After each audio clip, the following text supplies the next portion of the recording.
Hi folks, you're with Tacitus today, your pushback channel, and thank you for joining this audio live stream. Please listen to this presentation as you would a radio broadcast. In this essay, I'd like to talk about President Trump's executive orders, I think somewhere approaching 200 just on the first day in office. Now, already there are signals and signs that the deep state, whether through trade unions, whether through NGOs, whether through other activist groups, is going to use tactical lawfare to frustrate, impede, hamper, or overturn these executive orders. Now, I haven't seen how these executive orders are worded, whether they're worded well enough that they can be open to wider interpretations and so on, but or the interpretation is very tight and specific and how they're worded. So I would argue, and again I have some front row experience with this. I would suggest that the Trump team needs to put together effectively an action squad to respond to every challenge that's received on these executive orders. Now, the Biden administration has appointed hundreds upon hundreds of activist, brazenly activist judges that don't care about the Constitution or about the law. The law is a device of oppression, by evil straight white males, misogyny, and the patriarchy. And their role, as they see it as activists, is to do the opposite of what the law intends and how it's written, so that they are actively subversive agents. And a lot of these people are in appeals courts and district regional courts and so on. So the activists who are opposing the Trump administration's executive orders, they already know that they will go to this judge. We can prearrange the outcome. We'll go to this judge. We can make sure that the administration manager of the courts will give us that judge that we want, and we can make sure that there's a stay or an overturning or whatever on this or that executive order, and then that'll frustrate and hamper the ability of the Trump administration to do what they're elected to do. And so they've got all this clearly mapped out. They know which judges, which appeal courts, which regional courts, and which circuit courts they can go to, which judges they need.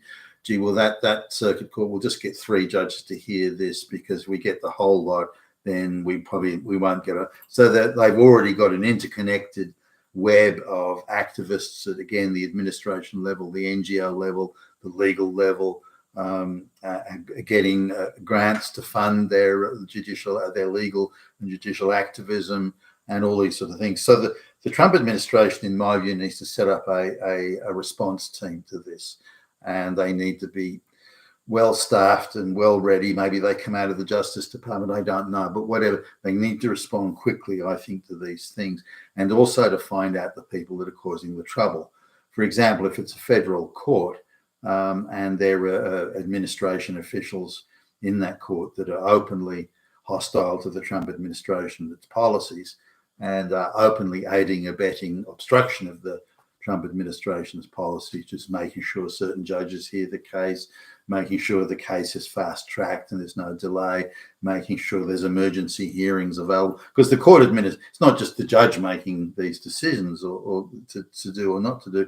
The court administration is the one that is driving the administrative functions behind the judge's actions, and certainly in Australia and elsewhere, and also all over the United States, these court administrations at a federal level or at any level, have been completely infiltrated and taken over by rabid activists.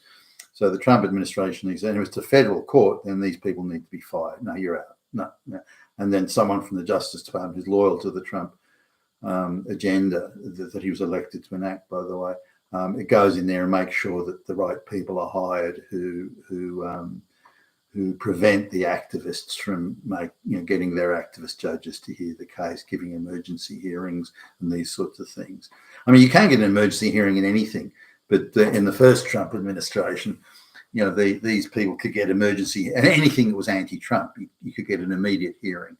You could drag a judge out of bed on Sunday at midnight and go, yeah, I'll sign off on that, as long as it was anti-Trump. Now, this is the underwriting administrative functions and the interconnection here. Most of the people in the administration of the courts form a conga line with NGOs and various legal aid groups and so on. And all of these groups will be united in their opposition to the Trump administration. So when you've got wall-to-wall rabid activists all over the judicial system, at the federal level in this case, then they need to be rooted out and fired in the same way that Trump and his team are getting rid of anti-Trump. They made the mistake of not doing that in their first administration. They thought, well, we're the duly elected administration, so we want to work with these people in Washington. They're the insiders. Let's they accept that I'm the president, and I go, no, they didn't.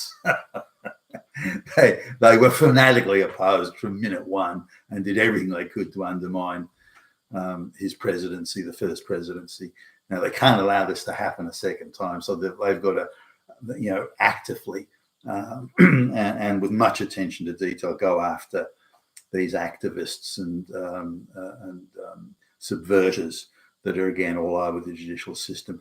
Now, similarly, where's the money coming from to fund these lawyers that are doing this, engaging in this harassment lawfare, filing the lawsuits and, having midnight meetings with activist judges and all? Who are these people? Where's the money coming from to do this? Now, nearly all of these people are funded by NGOs or legal aid offices or charities of one sort or another. Again, the Trump team needs to look, okay, where's the money coming from so they can do this? We need to cut that money off. Now, if a charity wants to be a charity, there's nothing wrong with that. That's fine. Charities are needed in any society, I believe. But if that charity is just a pose, just a bullshit pose, but in fact they're nothing but a bunch of globalist activists, then that needs to be, okay, your charity status is gone. So the tax office, the revenue service needs to do not only charities locally but also internationally. These international charities, the aggressively political international charities that operate in the US, then no, you're paying taxes now. Your charity status is gone. And if they directly fund an activist legal case, filing against the Trump administration executive orders, the source and the trail of the money must be declared. So there needs to be also a big effort by, again, this team I'm exhorting the Trump administration to put together to respond to every opposition that's filed against the presidential orders, and to say, okay, where is this money coming from? You have to declare who is paying for this, and then have a look and cut off that source of funding, unless it's completely legitimate. But if you're openly conspiring against the United States, against the government of the duly elected government, then you have to show cause for that. Well, this is why I'm doing it. You must show cause for that, and I would suggest that step is the next. Now, any legal aid office or any federally funded group that's engaged in, again, trying to subvert and overturn those executive orders, and they have then the federal funding must be withdrawn, so by a combination of these things, and by a combination of responding, because if you're being tactically lawfare attacked, and you just stay within that middle lane of the law, and we're above that sort of nonsense. They're aggressively using lawfare and all sorts of tactics of subversion, and you have to respond to that. You have to deal with the reality of what they're doing, and so there needs to be a team within the Justice Department that responds to those. Similarly, in the next phase, I believe all these executive orders need to have a Plan B and Plan C executive order in place. So if Executive Order 1 gets subverted, or a stay by an activist judge, and they will, that's what's going to happen. We know that. Then have the next executive order along the line. Keep the activists on the back foot. Don't you go on the back foot. And every time they put a stay on that, everyone just stops and we'll just have to wait for the no. Have a B and a C and a D executive order. So the intent and purpose that you had in Executive Order number 1, even though that a stay by an activist judge may have been put on it, then you just simply bring out Executive Order B and C and keep on going if you have to, and then that'll allow the various. For example, let's say it's deporting illegals. Let's say it's deporting illegals. Now, there's a number of steps to deporting illegals. There's the arresting them, keeping them in detention. Now, the activists may strike at the detention, say, well, it's illegal to keep, or should be illegal. We're overturning, or we're going to put a stay on because it's against their human rights. For example, this is just a for instance. So then Executive Order B needs to kind of work out, well, then we won't detain them there. We'll put them straight across the border and put them to a camp in Mexico. Now, the camp in Mexico can then be administered by another third party and so on. Now, this is, you might say, well, that's a bit tawdry, and it is. I don't like doing it. I don't think it's a good idea, but the idea is to subvert the subverters. They're subverting the law, so subvert their acts of subversion, and there are various devices and tactics to do that, including, by the way, conspiracy to defraud the United States of taxpayer money and things like that. Hit them with everything that they hit the Trump administration with. Now, once they know that you mean business and you're aggressively pursuing it, then now notice when the Trump administration came in at the first time.